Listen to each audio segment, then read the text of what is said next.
Hi, welcome to Cedar Lane Grow. My name is Stephen Hovatter, and we're talking about missional prayer. And in this video, I want to talk about the prayer that opens the letter to the Colossians.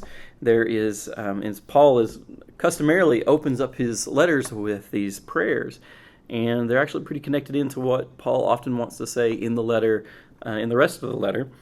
And in this one, the prayer begins or kind of starts describing his prayer in chapter 1, verse 3. And it goes really through verse 14, but I really want to focus here in the section from 9 to 14.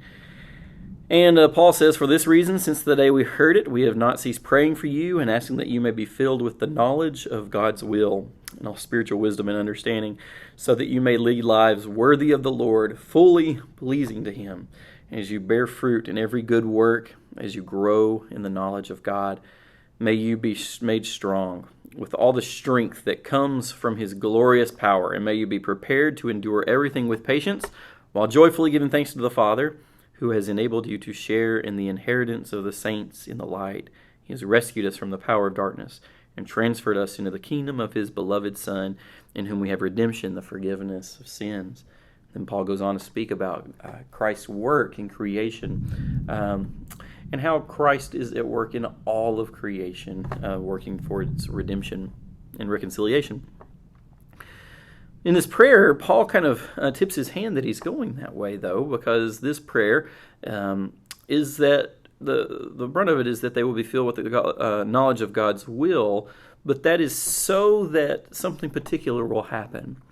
Paul wants the Colossians to understand what God has done for them, what God is at work doing in the world, but that is not simply so that they will become Christians, but it is so that their lives will be characterized by a certain quality, and this is what he says. He says, asking that you may be filled with the knowledge of God's will and all spiritual wisdom and understanding, and here it is verse 10, so that you may lead lives worthy of the Lord.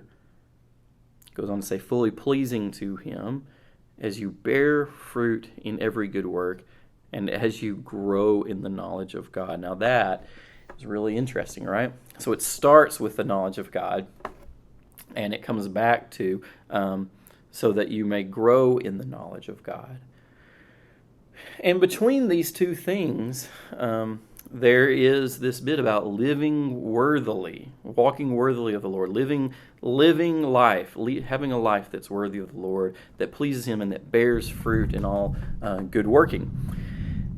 And I think all of these things are really tied together very closely in our understanding. We like to separate things out. We want to talk about faith versus works. We want to talk about knowing versus doing. But for Paul, and I think for most of the early church, they're really kind of the same thing.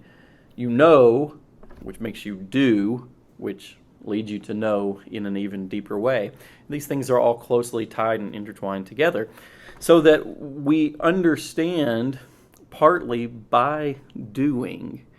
And of course, we are led to do different things by what we understand. I think part of what we speak of when we speak about missional prayer is that we would be blessed by God's Spirit in all of these things, right?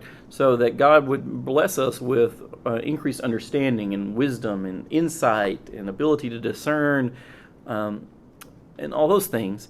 But at the same time, that God would fill us with those things for the sake of our being able to join God in God's actual work in the world. Faith is not just a matter of what is in our head or what is just in our heart, but it's also what we find to do in the world. It conditions the way we respond to God. Our response to God is something